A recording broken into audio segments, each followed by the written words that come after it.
नमस्कार फ्रेंड्स। आप सब बहुत अच्छी तरह से होंगे।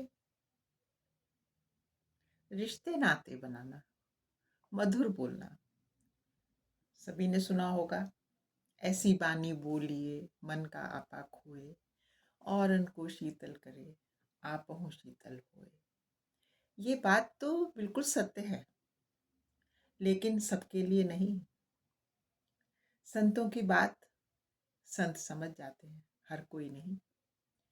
यहाँ संसार में हमेशा आप सुनेंगे, मैं भी बहुत सुनती हूँ कि रिश्ते नाते बनाने होते हैं, मेहनत करनी होती है, तब जाके रिश्ते बनते हैं। कोई मेहनत नहीं करनी होती, कोई मधुर बोलने से अंतर नहीं पड़ता। कुछ लोग जो सरल भाव के होते हैं, उनसे तो आपको एफर्ट करना ही नहीं पड़ता।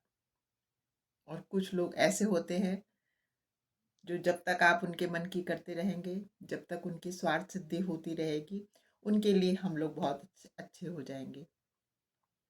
और जिस दिन हम उनकी ईर्ष्या, उनकी स्वार्थ, उनकी कटुता समझ जाते हैं और हम उनसे बचते हैं, उसी दिन वो हमको बुरों की श्रेणी में कर देते हैं।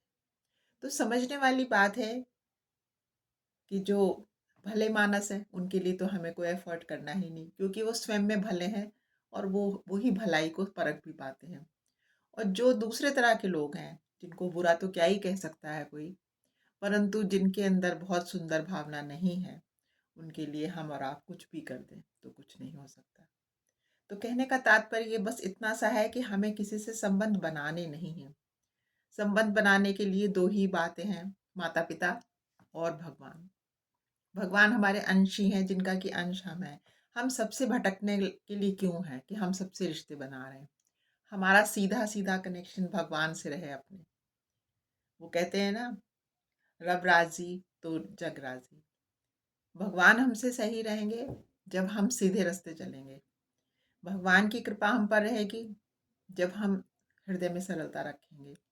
और भगवान हमसे प्रसन्न रहेंगे तो निश्चित मानिए हम हर पल प्रसन्न रहेंगे, आनंदित रहेंगे। हमें इसकी उसकी, अगले की पिछले की आवश्यकता ही नहीं रह जाएगी। वो कहते हैं ना, जैसे कि मेन सुप्रीम कोर्ट के जज जब हमारे जब जब हम उनके प्रिय होंगे, तो हमें और किसी की प्रियता चाहिए ही क्यों। तो हम एफर्ट लगाएं, हम अपना समय लगाएं, हम अपना ध्यान लगाएं केवल अपने परमात्मा के लिए। और उनको ही नहीं मानना, उनकी बातों को मानना है जिस तरह से वो चाहते हैं कि आत्मा स्वरूप जो हम लोग हैं, सही रास्ते चलें, सरल भाव से रहें, निश्चल मन से रहें, किसी को पीड़ा ना दें, किसी को धोखा ना दें।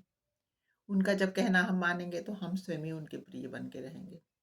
फिर हमें इसकी उसकी दोस्ती करने की ज़रूरत ही नहीं रह जाएगी। हमें कोई कमी ही नहीं लगेगी कि अरे वो हमसे बात नहीं कर रहा है या वो हमसे रिश्तेदारी हमको बनानी है, कोई भी आवश्यकता नहीं होगी।